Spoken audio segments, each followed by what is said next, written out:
A very warm welcome to the Late Breaking F1 podcast presented by Harry Eade, Sam Sage, Ben Hocking, and a live audience in London. Hello, everyone!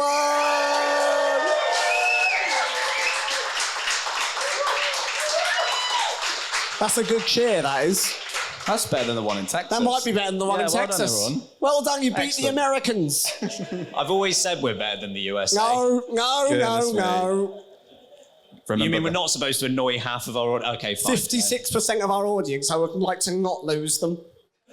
Yeah, you bring up a valid point Thank for you. once.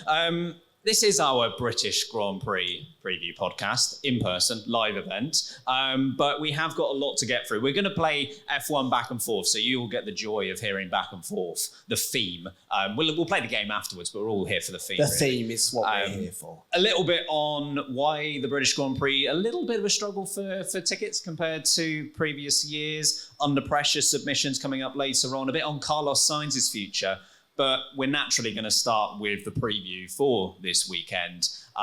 It got a bit spicy in Austria between... Hot and spicy. Yes, between Mr. Max Verstappen and Lando Norris. Sam, do you expect any difference in the approach in how they race each other, or do you think there'll be more fireworks? How do you see it going down? Social media is raging. It's on fire. Twitter's dead. We had some very angry comments on our YouTube video about this. And not about us. Not about us, no, but one guy left a paragraph far too long for me to read. It was a bit of a TLDR, happy for you, bro, or sad that it happened, you know. But he was quite grumpy at the situation. We care about your thoughts. Thank you. Just be clear. Thank you. If you are listening, gentlemen, please leave more comments. It helps the engagement. Do I think it's going to happen more often? No, I think they're consummate professionals. Max Verstappen has very much been in this situation beforehand. We've seen it alongside Lewis Hamilton in 2021, where essentially the way that he dealt with wheel-to-wheel battling caused a lot of uproar. It caused a lot of problems, and we discussed it as a show. We kind of said, you know, should you be able to drive a driver off the track in your defensive measures? And we kind of all agreed.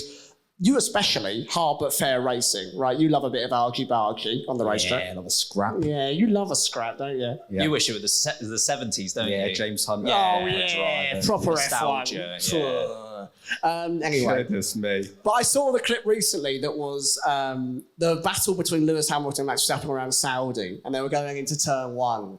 And Hamilton... Fair, mate. What? Completely fair. You sure? Yeah. Really? Yeah. Oh, right. Okay, good. I'm glad that Harry's got in charge of the stewardship. And Hamilton just drove Verstappen just drove straight across the first corner. Hamilton's bloody hell, mate. You're going to stop for that one. And it kind of set a precedent. It set a precedent for what is acceptable to do on a racetrack.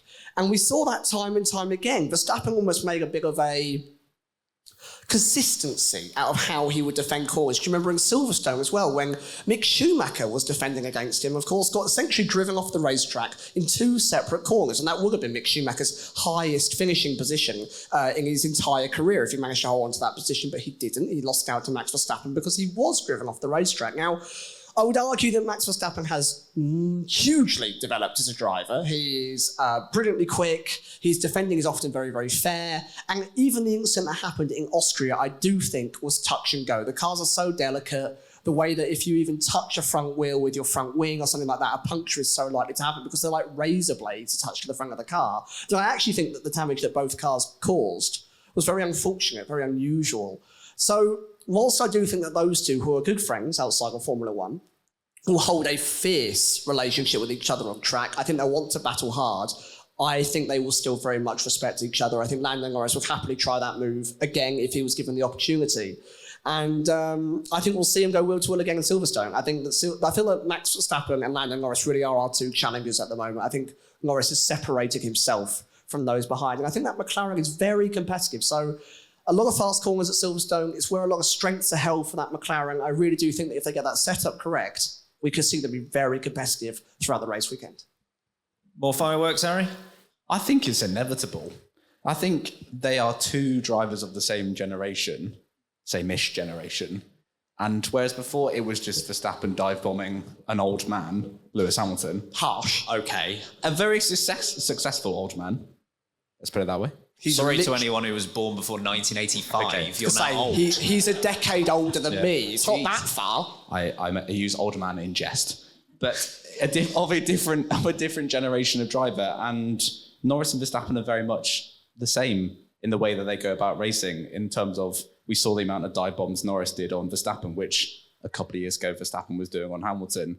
But this is, I think they're just going to end up having each other off all the time. So George Russell is going to win the championship. That's how that works. Is that your bold prediction? No, we're a bit early for that, mate. Sorry.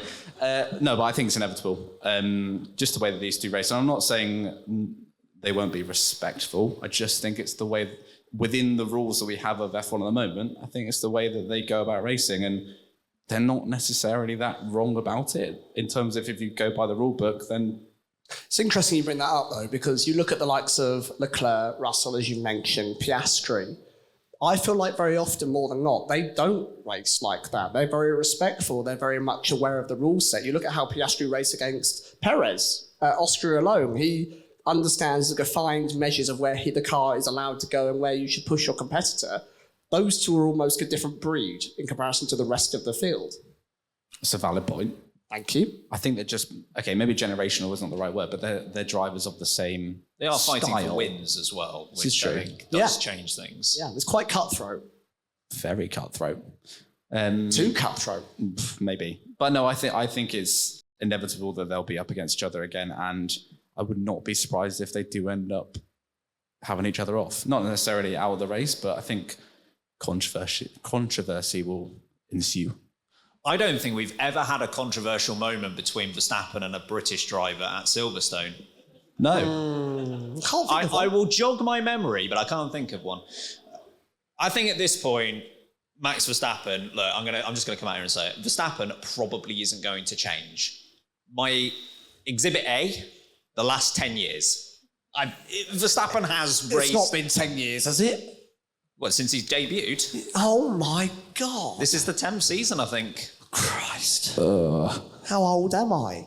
Too old. Well, according to Harry, you're probably about 80. But Harry doesn't understand numbers. You are 80. I am. Yeah. I look great. I look really good.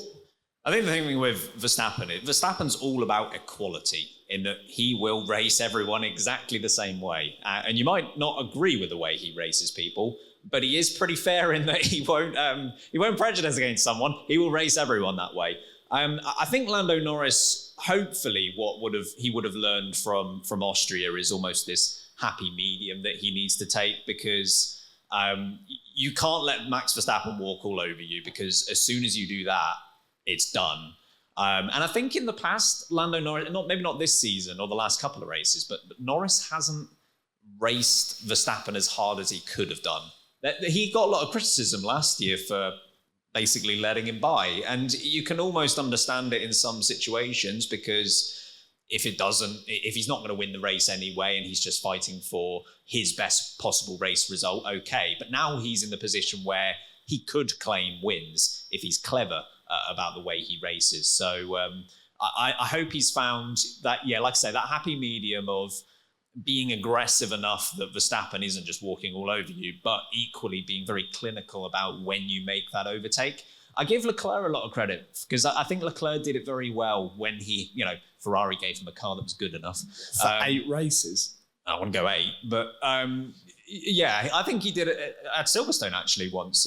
He races Verstappen as hard as he gets, and also they managed to avoid mostly incidents on track. So I hope Lando Norris has almost learned from not his first opportunity, but one of his first opportunities, that this person he considers a very good friend might on track be less of a good friend. I think we brought that up as a criticism of Lando Norris at Austria, that his offensive manoeuvres on Max Verstappen were not clinical enough throughout the race weekend. He left the door open, of course, in the sprint race going into turn 4. He regularly didn't get the move done going into turn 3. He had ample opportunities, 6 or 7 times he had the chance to get that move done on Max Verstappen. And I think if it was Max Verstappen making the move on the flip side, the move would have been done maybe the first or second time. I think Hamilton would have got it done. I think Russell would have got it done. I think Leclerc would have got it done. And I think Norris is still coming into his own a little bit. He's a very, very quick boy, but I think he's got a little more to learn. Good tagline for an F1 driver. What a very, very quick boy. Yes. Lando Norris. On his CV. A very, very quick boy. Sounds like a dog at Crufts. Like, I think there probably will be a dog at Crufts called Lando Norris. fair enough. Move on. I am. Harry, do you think that either of them has a particular advantage over the other, given the nature of the track at Silverstone? I guess you could say it's not that far off Austria, so we could see something that's very close again, but do you give either of them the advantage? I don't think I do, to be honest, because Silverstone's not really been Verstappen's... It's not been a happy hunting ground for Verstappen, particularly. What, I'm here twice? Statman, looking at you. I don't know. Oh, rubbish. Good. He won the 70th anniversary Grand Prix, didn't he? He's exposed everyone. Benny's live. Yeah, live Statman is a fraud. Where's my Wikipedia? Where's my keyboard? God. But anyway, he's won the 70th anniversary GP. Did he win here last year? Yes. Yes. So a couple of times.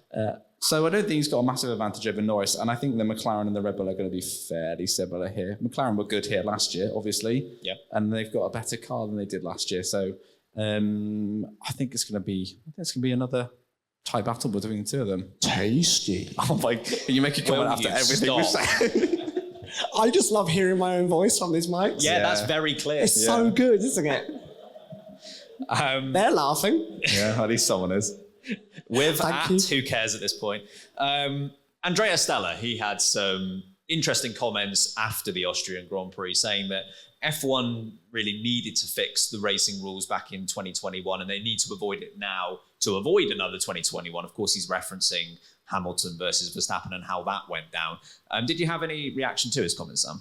I just think that the rules for overtaking have been so overcomplicated. We got into a weird phase throughout 2021 when Verstappen and Hamilton were coming together almost every single Grand Prix, that what was legally acceptable and what wasn't became very grey, very uncertain of what we thought, you know what, that's the kind of racing that is what we want in Formula One, and what is entertaining and what pushes racing to the edge. And we all like a bit of elbows out, rubbing as racing style, you know, we enjoy the fact that there's risk involved. And we don't want drivers going, oh, I'll back out of it immediately because he's ahead at the corner. But they never set a precedent. They never really kind of laid down the law of this is acceptable. You know, you can go as hard as you want in these types of events, but actually contact's the problem, or leaving the track limits is the problem. We never got a defined answer. And I think this is what Stella's referring to. I think he's bringing up the point here that actually we don't know what the black and white is. We want our drivers to race hard. We want to see a thrilling fight for first place. And we respect Red Bull and Max Verstappen, what they're able to achieve. But actually, when it comes to being defended against, moving in the braking zone, contact, what is acceptable? What isn't acceptable? What is actually the defined form of racing that we're seeing in Formula One? Harry, I know you're a big fan of rubbing as racing. You probably out of the three of us enjoy a harsher format of racing, more from maybe that Schumacher-Alonso era. And I think maybe we've moved away from that now, where it's almost, you know, oh, he was ahead of the apex. Oh, that's nice, isn't it? Yeah, well, he dive bombed from another country. The ahead of the apex discourse is absolute horse manure. Poo. It's terrible. Actual poo. How is that even a thing? I just won't brake, and therefore I'm ahead at the apex. Yes, it's my corner. That's how it works now. Move out of the way. Ciao. Cheers, Pierre. Sausages out. Yes, so I just think that while I think Stella's making a subtle point that the rules of, you know, combat, so to speak, need to be regulated and make sure that we are driving within a set format. And Formula One is a non-combat sport, remember. We're not expecting cars to take each other out because this isn't NASCAR, as much as that's good fun. The cars will fall apart if someone breathes on them. That is how Formula One works. I thought Stella had a good point in what he said, and I did appreciate his approach of he was rather non-sensationalist, right, in what is quickly becoming a sensationalist sport, as you've already referenced. Mm-hmm. Twitter/X is on fire as a result of everything that happened. And I think what Stella brought as a point was quite mature. And you're absolutely right that because of 2021, I don't think we have got anything that is clearly defined. I think it is like the Lando Norris dive bomb that I appreciate he would have got a penalty, or did get a penalty for because of track limits. That I don't want to see that, because that action could have carried on for the entire Grand Prix if they had respected each other's room on the racing circuit. So I think Stella has a point in what he said. And yeah, you look back at Brazil 2021, Saudi 2021's already come up. That scarred me more than Abu Dhabi did. Like, you don't like a chicken DRS moment? Oh, that was all right, but I'm talking more the braking. Everything that happened. I couldn't even list everything that happened. Ben can't even talk about it. No, I can't. But yeah, overall, I think Stella is talking sense. Should we take our first break on this podcast? What do we do with a live audience and an advert break? They don't get a break. No. Oh. Please don't leave in the break. The power of editing. Welcome back, everyone. Carlos Sainz. The question about what he's going to do in 2025 continues. We still don't know. We think he has offers on the table from both Sauber/Audi and Williams. But rumours are now that Williams are looking to other options based on how long Sainz is taking to make his decision to make sure that they don't lose out on their next best option. Now, I am fully aware we're recording this on Tuesday, so congratulations to Carlos Sainz, wherever you have signed tomorrow, but we're going to chat about it anyway. What do you think is causing the Sainz delay, Sam? I don't know, mate. If I'm totally honest with you, I don't know. You're not in contact with him? No, I mean, I could get the phone out, I'll give him a bell, but I feel like the podcast is far more interesting if I don't use my esteemed Formula One contacts that I clearly have. Honestly, I don't know, because his options are fast drying up. And if Carlos Sainz wants to be on the grid next year, which he evidently does, he was very happy at Ferrari until Lewis Hamilton swanned into the situation, I'm not sure what more he wants. I don't know if he's looking for guarantees from Audi, perhaps, that they're going to deliver a certain level of performance. And maybe the contract has got situations where, performance-related implementations that if we finish below 5th, for example, he's allowed to leave on a free contract, or he's allowed to be bought out for a certain price. Or if Williams are trying to allow him to not be the first driver because they've got Albon in situ, for example, and actually he wants to be first driver. It's a very complicated situation, and there are so many drivers at play right now that for Carlos Sainz to not have put pen to paper for somewhere tells me that I don't really think he knows what's going on, because it's been a long time. He has had 7 months to make a decision at this point. Teams like Williams, teams like Sauber, teams like Alpine will have been fully aware of his situation for a very long time. How long does it take to get a contract sorted? I wouldn't bank on Alpine being aware of what's going on. Ben hasn't sorted it out, that's why. Have you called him up? It's still in my inbox, sorry. Lewis Hamilton's going where? Trent Alexander-Arnold's at the Euros, mate. You've got to respond. I'm driving this weekend. I can't do everything. So Sam doesn't know. Do you know, Harry? No idea. Good. What are you doing? Yeah, there were rumours ahead of the Spanish GP that it was going to be confirmed for Williams. Yeah. And then suddenly that all got called off. And apparently it's because Alpine are now sniffing about because they've only just realised that Carlos Sainz is available. Like, don't do that again. But yeah. Bonjour. Oh, God. I'm in France tomorrow. Bruno I'll have a word. Sniffing. Bruno Salmon. Good. That's the worst joke I've ever made on the show. It was bad. It's not even close, though. Oh, good. I'm glad you value my insight. Anyway, but that was the rumour as to why that got called off. But, I mean, at this point, just pick a team, mate. They're all as bad as each other, so you might as well just pick one and just, out of a hat, because Williams out. Well, not Audi, yeah, but Sauber or Alpine.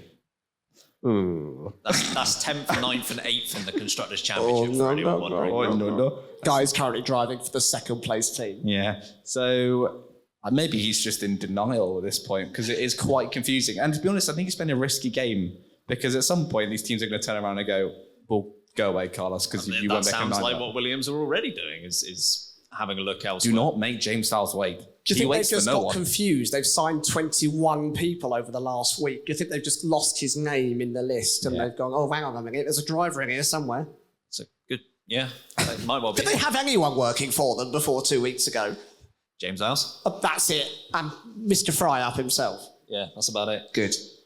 Okay, so to confirm, I also don't know why Carlos Sainz 3 from 3. So that's 3 from 3. It sounds like you say, Alpine and maybe Flavio Briatore more specifically is sniffing around and trying to make a last-ditch effort to make this happen. However, Alpine, in theory, have been an option for quite a while now. It's not like Esteban Ocon being fired, replaced, voluntarily stepping away. It's not like that happened last week. That was a fair while ago now. So, and I don't exactly think that Alpine has become more of a prospect since that happened either. I appreciate they've got some consistency over the last couple of Grand Prix, but equally, Sainz isn't making this decision based on where any of these teams are now. He's surely basing this decision on where he thinks they will be in 2026. So current results, they don't really matter that much in this context. And if anything, you could argue that Alpine has actually become a slightly worse prospect over the last few weeks because they still don't know what they're doing about their engines. So I don't know. I do have another theory. Ooh, go on. This Verstappen to Mercedes thing is not dying down. It's not dying down. No. Okay. No. Toto Wolff didn't say any bad words about Verstappen after Look, you Austria. shut up. I got the Pumpernickel in the other room. Oh, God. They bloody love it. Sorry. No, Pumpernickel for everyone. That's on you. That's on me. I'm Why sorry. did you bring it up? Please stop. It's mic 2 to mute. You can't mute the Pumpernickel. As I was saying, it's not dying down. For whatever reason, I don't understand it, but it's not going away. And there might just be a part of Carlos Sainz right now that's saying, I just want to see how this plays out. Because could you imagine if he signed for one of these other teams and then the next day Verstappen is announced to be leaving Red Bull and they need a new driver? That would sting. But he's got to be careful, like you said, because otherwise one of these teams or all of these teams are going to go, we don't want to wait any longer. We want to make a decision as soon as we can. Well, you've got a team like Audi waiting in the wings, and they're not exactly losers. They're not like the three of us, right? They're winners. Speak for yourself. Yeah. What are you on about, mate? You haven't had another friend for 10 years. Fair point. Good. When you've got Audi in the wings and they are a powerhouse of automobile creation and they're innovative and, they were mentioning a Blur song with your Vorsprung Dirt technique, they've got historic prejudice. Prejudice is the wrong word. They've got no prejudice at all, but they've got Just significance. there you go. They've got historical prejudice because of a Blur song. If anyone knows where this point is going, let us know. I hope to find it along the way. My point is, Audi will deliver. I don't think they're going to flop around at the back of the grid here. They're not like Pollock Racing. They will... No one's like that. Good. They will deliver. And I think that Carlos Sainz needs to fix up sharpish and make a decision. Can't hang around forever. There are other good options in the wings. Well, this whole topic has come to be because of these rumours that Williams are looking towards their next best option. Who do you think that might be at the moment, Harry? Logan Sargent? You're having a laugh. No, maybe Esteban Ocon, although he's rumoured to go. You're having a laugh. Their next best option? Valtteri Bottas. I'd take Ocon over Bottas, potentially. I'm a beer short of getting my Bottas out at this stage, so... Goodness me. Okay, let's end this quickly. Ocon or Bottas, I think, are your two best options. Bottas, obviously, because he's a proven multiple race winner, and obviously knows the team, but Ocon is in better form than Bottas is. Bottas can't do anything about his form. He's driving a bin. I know, but it's been a bit more up and down. Green neon bin. There's one outside. You could put your recycling in it. I don't know. Either one of those two is going to be better than Logan Sargent. Sorry, Logan, but they will be. I think it's got to be the two that James Vowles is eyeing up. Yeah, I would agree with you on that. I think we've reached a point where it's not going to be Logan Sargent, and I appreciate that the rumours at the moment are more towards Antonelli towards Mercedes rather than Williams. But again, I don't think medium to long term what James Vowles is looking to do with all of these hires, that actually loaning someone in from Mercedes is what they're looking to do either. So I would look towards those two same options. I think Valtteri Bottas would be, given his experience and given the struggles that Williams have had with their driver lineup over the years, Bottas and Albon immediately becomes their best lineup since Bottas left the team. I don't think there's been as good a lineup since he's gone. So I think they could do far worse. And the reason for this topic at all is there is a very realistic scenario where, let's say, Sainz goes to Alpine, that last-ditch effort works. So Sainz goes to Alpine, Sauber go, all right, then we'll keep Bottas. And then, as you say, Ocon and Haas seems to be something that's going on at the moment. And then what are Williams stuck with at that point? They either stay with Sargent or, I don't know, they look at Magnussen. But that's a far worse prospect than what they've got on the table at the moment if they don't go for Sainz. So I can understand why they want to get a move on with this. Daniel Ricciardo.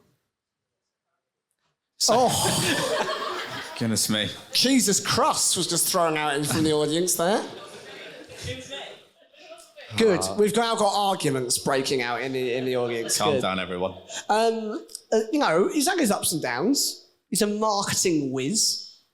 And I think that a lesser performance team like Williams wouldn't say no to someone like a Daniel Ricciardo, Alex Albon level of performance. He has been rumoured to lose his seat to Liam Lawson this very month.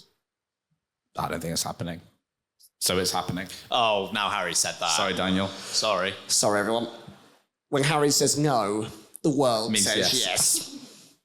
From things that will happen to things that definitely won't happen, it's time for bold predictions. There we go. Well done, Kirsty. Listen to my song. My F1 bold predictions, and how they'll all be wrong. Live Laugh Latifi sounds so good on big On speakers. stereo. Ooh. Listen to his album. It's on Spotify and Apple. Harry, your bold prediction. Lewis Hamilton win. Ooh. Come again. Lewis Hamilton win? Ooh. Do you want to say Okay. again? Right, okay. I mean, not that this would impact the bold prediction, but on pace because of retirements. Why? Theorise with Let's us. go with not pure pace. So you thought He's about quite good around Silverstone. I'll give him that. Did you know that he He's won here won on a few 3 times. tyres before? Yeah. He has won it on 3 They times. floated that one out a few times, haven't they? Yeah. Getting a lot of mileage out of that. Might clip. also take out his opponents going through a fast corner. Well, let's not get into that. Good. Anyway, Hamilton win. Sam. Sergio Perez will beat Max Verstappen. Same question. Why? How? Don't know, mate. Why? I guess we need something that was bold, and honestly, I'm running out. Okay. I'm going for, after what was a good performance in Austria, the apparently future Williams driver, Daniel Ricciardo, he'll be in the top 7. Top 7? Have you seen him in the top 7? Yeah. Yeah. I'll accept it. Yeah, sure. Okay, if Harry's accepting We're it, not having an argument in front of the live audience. we'll keep it back to the cupboard. Yeah, fair. Fine. Pole 1, 2, 3, Harry. Pole will be Max Verstappen. The win will obviously be Lewis Hamilton. Second will be Verstappen. And third will be Norris. Pole, Lando Norris. The win, Lando Norris. Second, Sergio Perez. Third, Le Silverstone. Charles Leclerc. Sure. I'm going to go with pole, Max Verstappen. Win, Max Verstappen. Second, Lando Norris. Third, Checkits, Le Maggots and Beckett's. Very good. Awful. That was Thank better than you. mine, though. Yeah, but you didn't even do one. No, I'm glad you went first. I'm not going to lie. It was my joke, and I've forgotten how to do it. Chitin Le Britain. It confuses me now. I mean, Silverstone's a difficult one to do. Silverstone, Le Silverstone. Silverstone. Second break time. Good. We're going to be doing under pressure submissions right after this. Okay, everyone, welcome back. Under pressure submissions time. Now, ordinarily, we'd be just looking for some that have come in via Discord, and we do have some via Discord that we will look to play out, but we want to, in the first instance, hand it over to our live audience. To see She's if not anyone- here. Who's she? Beef? Oh, you mean beef? She's picked the front row seat. What are you doing? And she's not here. Come on. Don't sit down. Come up to the stage at once. You're doing your under pressure.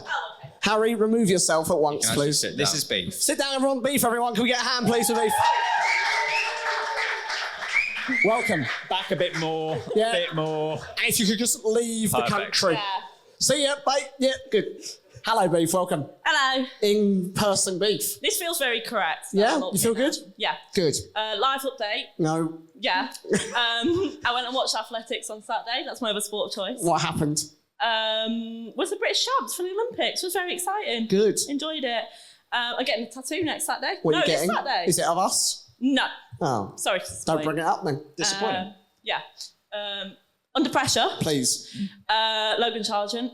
Who? Logan Sargent. There we go. She's had a few drinks. Reason being, 4th of July. Okay. Yeah, big US holiday. Right. Right, so freedom Yeah. from us. Yeah, so he's got to do well for What does that mean?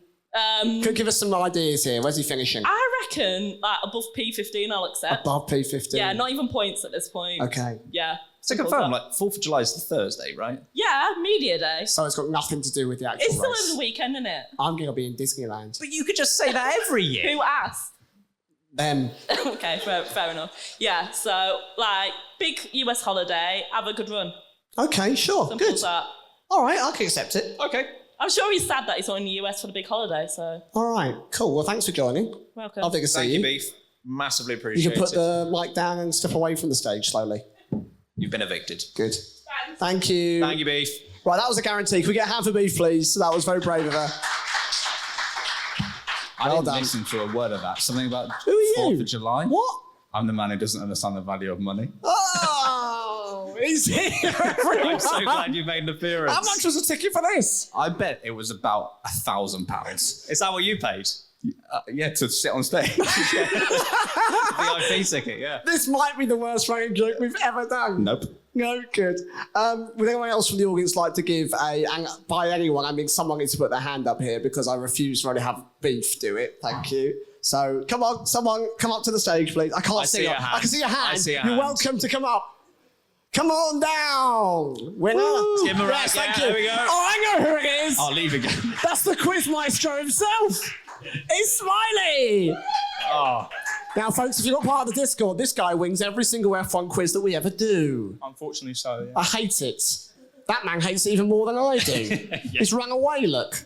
He'll win one eventually. Okay, welcome to the stage. Introduce yourself to the crowd, please. I'm James, aka Smiley Webb. I have no life and I win lots of quizzes. Good. It's a great intro. Absolutely. James, please give us your under pressure. My under pressure pick is Fernando Alonso, 2-time world champ, because I believe that he's having a bit of a slump at the moment. Only 1 point scoring race in the last 5. And after that nightmare at Austria, I think the next few races are going to be very important for his future career. Because I think if it doesn't get better soon, he's going to start looking elsewhere. Where do you think he's going to look? I think he's going to leave F1 and finish his pursuit of the Triple Crown. Back to Indy. Yeah. I don't mind that. No? I obviously love Tasty. Alonso in F1, but I'd like to see it. I need to see more funny dances. More True. 2-time world champ dancers, everyone. There we go. I think it's a fair shout because I appreciate the Aston Martin is not performing very well at the moment, but it's not as if Alonso is 12th every race and struggles down 19th. There are some races, some qualifying sessions now where Alonso is struggling versus his teammates, so I think it's a fair shout. Good call. Thank you, mate. Appreciate it. Thank Can we you get a very hand, much. please? Can we get one more? Come on, One hands up. more. I can't actually. Yes, Severalicious. We'll get two more. We'll get two more. We've Don't got worry, two you're coming up. But Severalicious first. Up you come, my friend. This man loves mummers. And he's coming up to the stage. Severalicious, it's lovely to have you. Can we get a hand for Seb, please? Yeah. This is terrifying. You having a good time? Yeah, I was till I came up here. Come on then, Seb. Who's your under pressure? See, I was just going to go for any British driver. Sure. Because after watching Austria and seeing Lando get taken out, George isn't British. He's a weird English man. He doesn't touch it. Kings Lynn is not in Britain. We don't ignore them over there. Yeah. Watching that, then watching England play, I was like, just someone in England make me happy. George, you don't count. Just anyone. I'll even take Albon. Just someone. I'll even take out one. So just, you want Britain to do well, Just not George. but Why? not George. Why? because he's posh? Yeah, I'll take that. Yeah. Okay, George, sure. I just don't like him. It looks like Woody from Toy Story. It does. It does. Can you dislike him because of that? Yes. Right, okay. Okay, good. We'll get him a cowboy hat when we next see him. He listens to this podcast. He's a big fan. So it's gonna You're be very snaking my boot. Good. All right, Seb. Anything he actually needs to achieve, or anyone needs to achieve? You just want to win? Yeah, I mean, I'd like to see Lewis win. About damn time he does something good. Lando, just don't crash into anyone. Good. Albon, drive your Williams quicker. Good. George, don't turn up. Oh, okay. Just put Kimmy in the car. I don't like George, by the way. Yeah, okay, good. All right, thank you, Seb. Love you and appreciate you. Let's get a hand for Seb, please. Right, we got a hand up. Come on over. Come on, sir. Come on down. It's Come George on, everyone. Russell. Keep the applause going. It's George. Right, no, it's not. Now, I have it on very good authority that yourself and the lovely lady over there have flown over from down under. Well, she did last weekend. I'm actually living over here. I don't want the excuses live for but the I'm not, show, please. As you can tell, I'm not from here. Good. And I'm also going to try not to swear because that's very natural for us. Yeah, well, no, we're the same. We try very hard. I'm the swearing man. Can you introduce yourself to the crowd, please? So I'm Alex, and I'm very new to F1. Well, hello, Alex. Lovely to have you. Yeah, this is all very new for me, so it's nice to participate in my first show. It's the first one I've listened to, and we're about 20 minutes in. So. Oh, good. Well done. So who's your under pressure driver or team or anything that you could choose for the weekend? Other than my belt buckle after a few beers, I'm going to probably say Christian Horner. Ooh. Because from the limited F1 knowledge I know, he seems like a bit of a... That's Yeah, that's fine. Sure. I did not know what word was coming. Took a moment. We all panicked. He seems like a bit of a and then obviously with his comments, especially on the mic that I saw in the pub after the incident, he just seemed like more of a so I think if there's more from him this weekend, That's I think four. If anyone's counting, that's four. Get me a citizenship. I think he could be under a bit of pressure. And now that McLaren seems to be putting a bit of pressure on Red Bull, who's have run away with it for first half of the season, he needs to keep maintaining that lead. So be interesting to see how he handles a bit of competitiveness from McLaren. Very interesting indeed. Thank you very much indeed. Right, give a hand, please, everyone. Thank you so much for your participations. You there, young man in the crowd. You guys should really watch this podcast. It's excellent. Don't you do that most weeks? Yeah. Just sit there and watch it. Oh, good. Yeah. Don't we have a few? Are we going to do some Discord ones? We're not going to bother. Are we going to do it like ourselves at some point? Yeah. No, no one cares what we padding say. could be- Let's doesn't keep have one. going. I wanted to give the live audience the course, first the shout. priority. Should we do our ones? Go on, Just mate. get those over and done with then. Fine. Yeah. Go on, Harry. You haven't spoken for an hour. An hour. Yuki Tsunoda, because his past couple of races have not been ideal. And his past comments have not been ideal. We'll leave that out, but yes. But with Sergio Perez being terrible at the moment and the possibility of Max Verstappen going to Mercedes, up your game, my guy. There's a potential seat available. Just be better. No, there isn't. He's 2 years locked in, baby. Yeah, but if they need him, RB Minardi aren't we like, no, you can't have him. Buy one, get one free, Visa cash out. we've locked him in. He's ours. Yeah. Anyway, so Yuki Tsunoda. Good. I'm going Ferrari. For God's sake! That was mine! You can have it. I like that. They've had a bit of a struggle as of late. So they've had 33 points in the last 3 races, which is their worst 3-race run for a year. Charles Leclerc has only had 10 points in the last 3 races. That's his worst 3-race run since the first 3 races of last season. So it has been a struggle for them recently. And Constructors' Championship-wise, if you are just looking at the last 3 Grand Prix, Mercedes have 100 points. McLaren have 84, Red Bull have 79, and then you've got the Ferraris in the 30s. Oh, here we go. Stegman! Gosh, that's Sorry loud. to all eardrums in the room. Love that. But good news for Ferrari is that Charles Leclerc tends to go very well at Silverstone. He had a podium there in 2019. He had a podium there in 2020 when he only had 2 for the entire season. He had a podium there in 2021 when it was his only podium of the year. Almost won it. And he should have won it in 2022 as well, when Carlos Sainz won it and Ferrari decided strategy, that'd be hard. That's not a new thing. No. Well, you know what? I'll niche it down and I'm going to steal all of your stats. Charles Leclerc is under pressure because since the Monaco Grand Prix, it's been quite poo. Is that a technical term? That is a technical term, yeah. Freddie Vass called me up the other day and I'm not going to do the accent. But Thank goodness. Thank goodness. French Sam. Why do you draw the line there out of interest? I've not got Toto. a lot of time for France, so... France? So, yeah, no, he's not actually really been good enough. Even though he has been close to Carlos Sainz, he's regularly let himself down. He overdrives the car, he tries to overcompensate, and you know what? He just needs a pretty solid weekend. And also, my fantasy team is in the mud. Oh, we'll get on to that, don't you worry. Do we have to? Actually, you know what? No, we can definitely get on to it. Yes, please. We will get on to that in a little bit. If technology permitting, can we get a couple of... Yes, we can. K-Dog, Hang on. We've got a list here. deploy the list. First up, Joy. Oh, she's nailed it. I mean, how much pressure am I allowed to put George under? Tell him to win on pace, win multiple races, win a world championship, win multiple championships. I mean, how much power do I actually have? Am I Jesus? Jesus? That's it. Jesus Joy. Watch him crash out of the freaking race. Also, this is being played at a live show, so hello all of you. Sorry I couldn't be there. I'll be at the Coda live show though, so that'll be fun. Spoilers. But I would like to say, Beef, you look beautiful today, and said, get a haircut. Oh! Goodness me, Savage the front row. How does she know everything? Are you Where is Joy? she? Wow. Please welcome Joy. Joy, everyone! That's amazing. That's from Wisconsin. Yeah, that's excellent work. Next up is Big American Daddy. Yeah. Oh, God. This is Big American Daddy.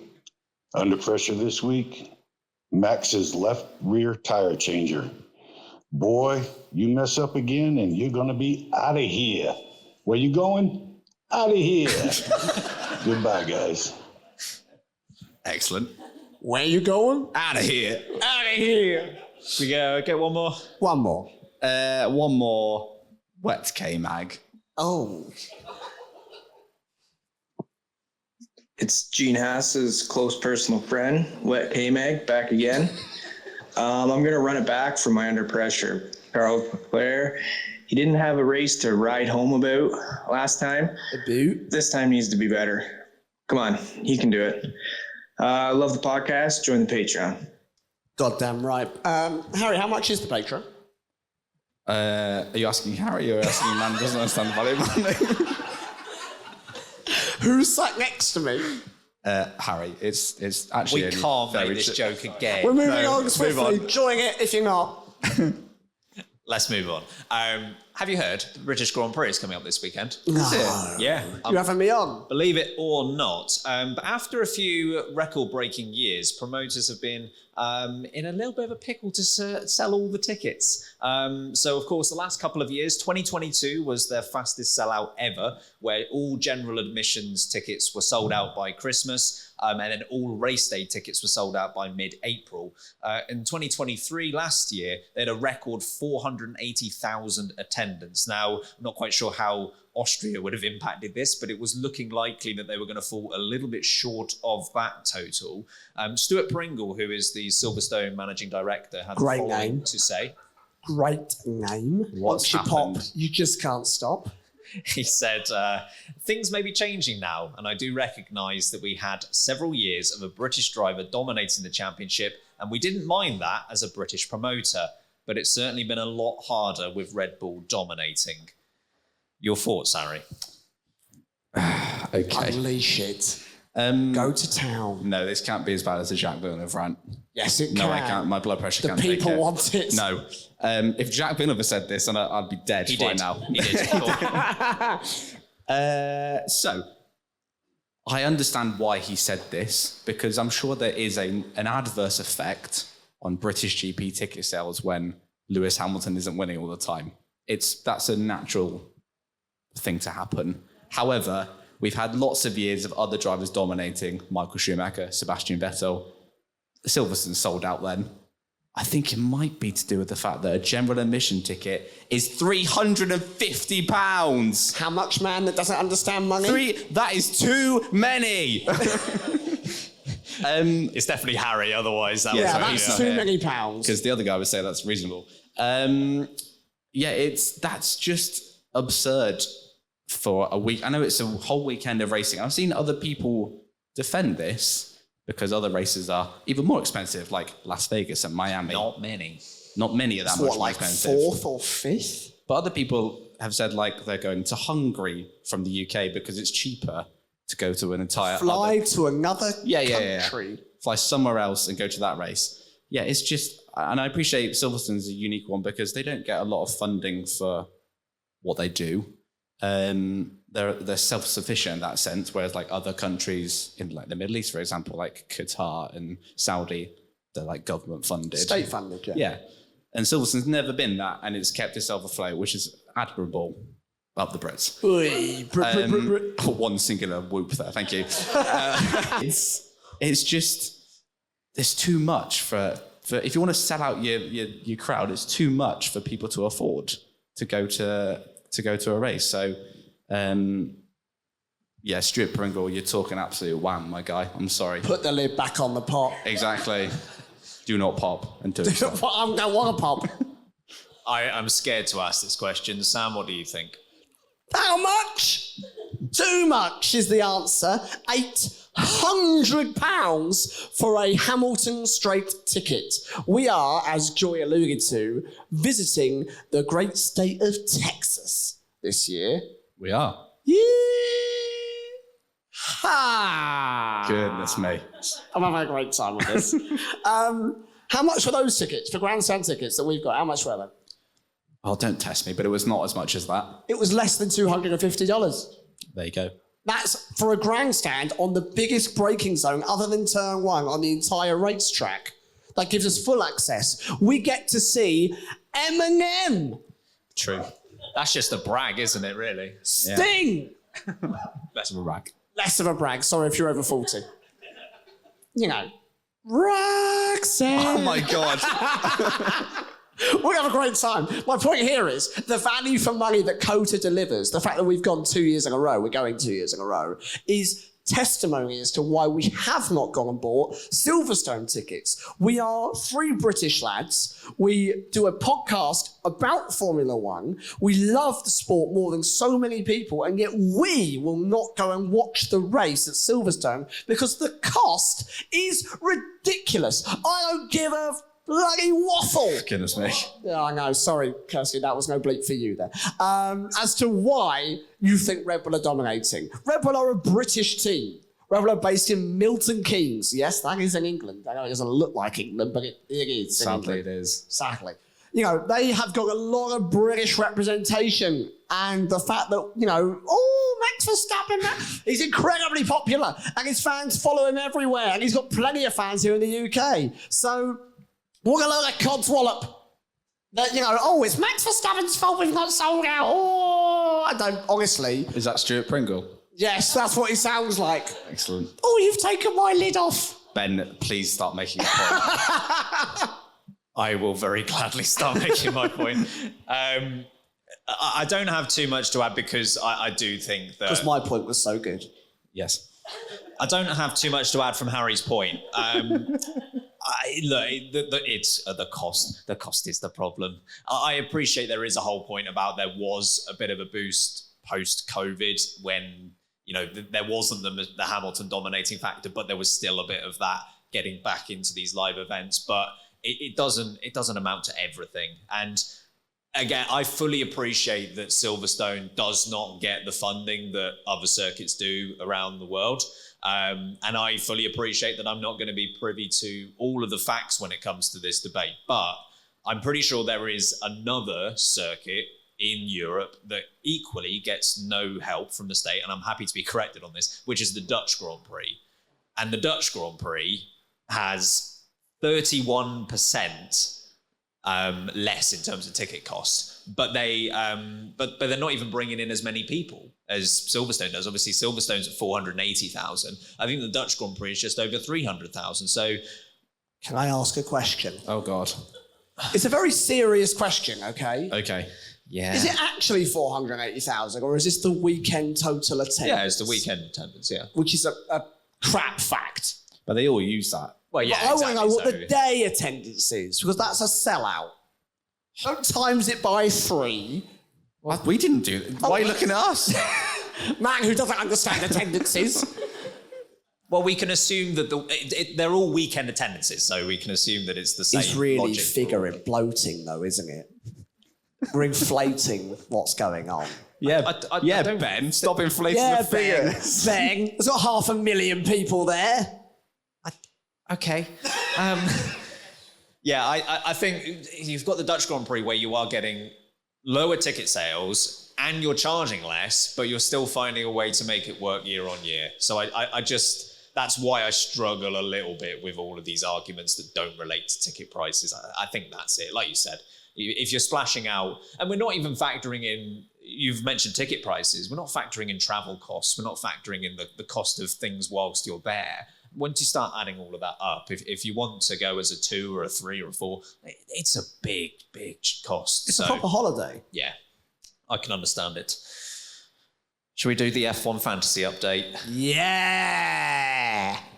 Should we start with the very good people, as in the top 3 in the league for the season so far? I'm in that, right. That's the best joke you've ever made. Thank you. Let's have a look. So leading the way, we've got Nice Guys finish first. He must be lovely. Who is ahead of Sweet Papayas, who was in a tie for the lead going into this race of the Austrian Grand Prix. And Prancing Zebras is in third, who was the other one in that tie for the lead. So it's all very close, though, just 7 points separating the top 3. Well done to the winner for Austria, who was Charlie Labali. Great name. Excellent. Fantastic. But how are we doing? Sam. Yes. You still lead the way. You did drop 8 positions, but 218th. I'm quite annoyed about this. I used my ×3. Oh, did you? On Lando Norris. Oh. Ooh. That's painful, that. If you've noticed, he didn't finish the race. And also, he didn't finish voluntarily as well. And also, my ×2, who you have to defer to, do you know who I gave that to? Charles Leclerc. Charles Leclerc. Oh yeah, we can laugh. Yes, we can. So not a great, down 8 positions, but it's still better than me. I was down 26 positions to 337th. I took out Piastri and put in Lando Norris, so I'm feeling very clever right about now. Kirsty, producer Kirsty, down 18 positions, I'm afraid, to 461st. But it could be going worse. And how do I know that? Where's he? So Harry, going into the Austrian Grand Prix, was in 1,352nd. Hands up if you think he went up. There's not a single hand in the room for those listening on the podcast. Ooh. You're all correct. Down 14 positions, you're now 1,366th. I for the first time, thank you. Let's hear it for Harry. I decided to change my team for the first time all season. You're now actually using all the money available to you. I am. Who did you put in? Luca Padoa? I put in Lando Norris and Charles Leclerc. That's quite funny. That's quite funny. And Daniel Ricciardo, who's been crap all season, and I've left him there. I took him out as well. He took that as inspiration. The message on the side of his helmet was for me. Was for you. Okay, and lastly, just a in-person thank you to Beef. Beef, who does it every single week for us. We take all the credit for, saying where everyone is, but Beef does all the work in the background, so I just read off her message, basically. So thank you very much. Thanks, Beef.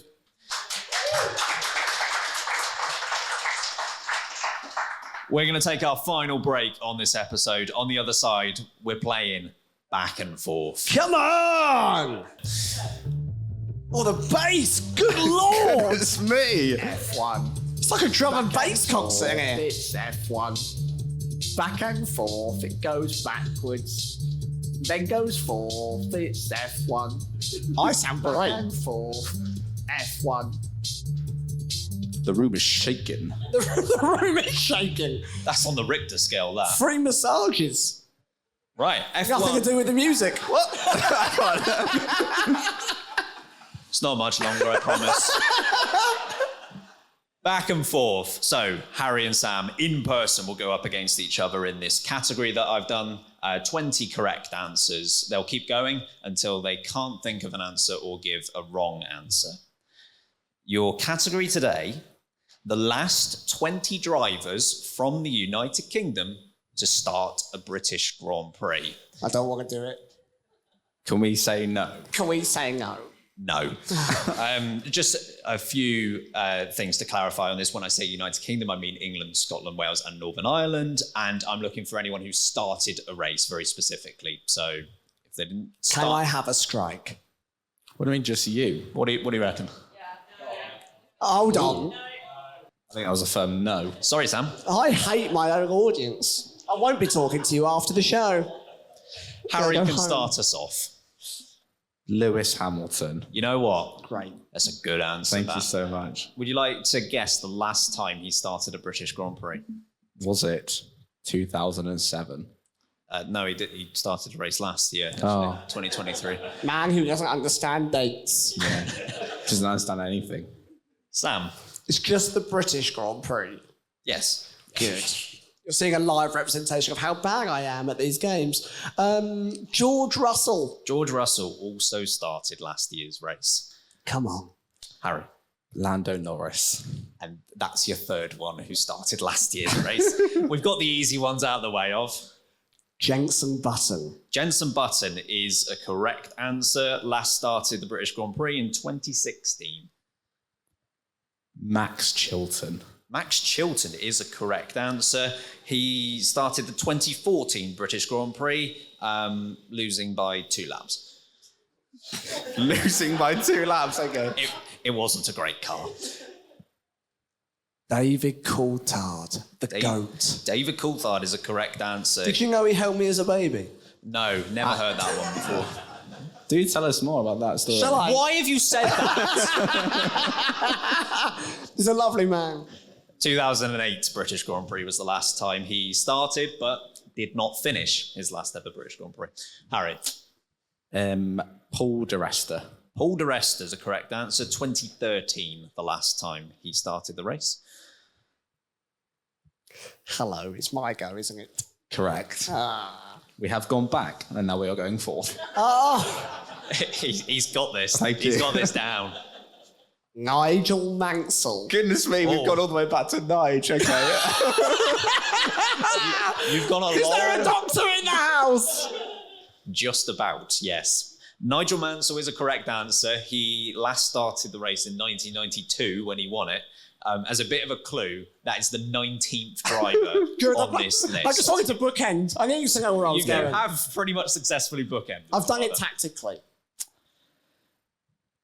It was, yep. Sorry. Damon Hill. Damon Hill is a correct answer. Scored points in his last ever British Grand Prix in 1999. He finished 5th. Oh, no. I'm panicking.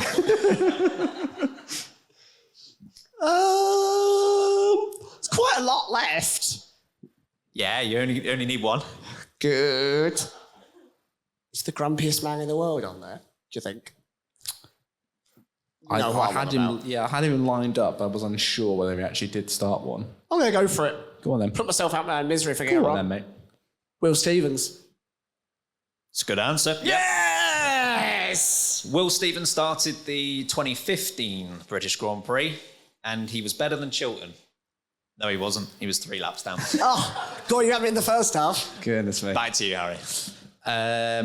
Anthony Davidson. Anthony Davidson's a correct answer. 2007, but he didn't finish that race. You've said Damon Hill. I did, yes. Quite annoyed that you've said that. Okay. Johnny Herbert. Johnny Herbert finished 12th. Yeah, I didn't finish first. 2000 was his last race at his home Grand Prix. Back to you, Harry. Martin Brundle. Martin Brundle is a correct answer. 1996 was the last time he competed in this race, and he did score a point that day as well. We have got 7 names on this list left. Oh, that's a worry. It's quite a long name. That's quite a few. More than I thought.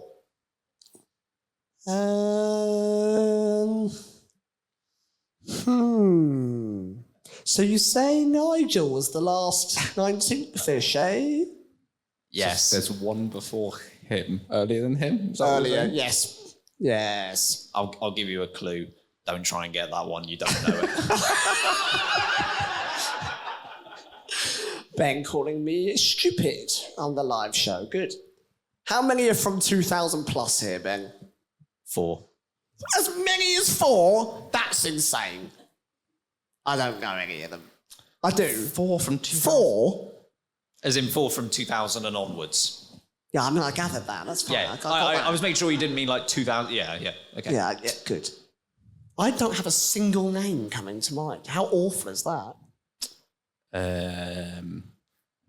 Well, it's not my interest to help you. No, it's not really. No, of course not. You're going to win, but, you know. We're gonna... Got any British drivers? It's the other individual that helped me. He's from the Republic of Ireland. I don't think anyone in the audience helped there, but I did hear a no. If he's not from the Republic of Ireland, I wonder where he could be from. Eddie Irvine. Eddie Irvine is a correct Thank answer. you! And the reason I had to put all of the quantifiers in to begin this as well, because, of course, I couldn't say British because then you get into the whole Britain and United Kingdom. And we've got time for that. We've not got time for that. Who's Welsh? No one, I just thought I'd say it. Fair, all right. I can't leave them out. We've annoyed enough people on this episode already. So true. Fair. Mark Blundell. Mark Blundell is a correct answer. Sure, I got interviewed by Mark Blundell once. You did? I did. I didn't take the job. Did you enjoy his company? I saw his Le Mans trophy. Is that a euphemism? Jeez. It didn't last 24 hours, let's say that. I saw his Circuit de la Sarre.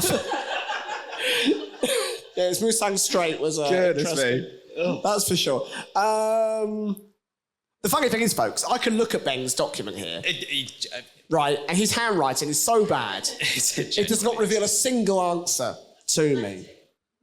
It is quite literally like deciphering hieroglyphs. And the reason I bring this up is because I'm desperately stalling for another couldn't name. tell, mate. No, you couldn't tell. Oh. I'm stalling for another name, which I don't have. How many are obvious? I'm going to say 1. 1? Only 1? I mean, I don't know. I'd say 1. I reckon I might fold here. You're going to fold? I think I'm going to fold. You think you've got the strongest hand? You're going to fold? Yeah, have I got 21? Well then. We'll call it there? I'm going to call it there. Did you have any answers left, Harry? No, thank God. Oh, thank God for that. I wasn't embarrassed. Any shouts from the audience? Yeah, I know someone that will. Jolyon Palmer. Oh, my God, of course. So sorry, You've got to be aware of a street circuit.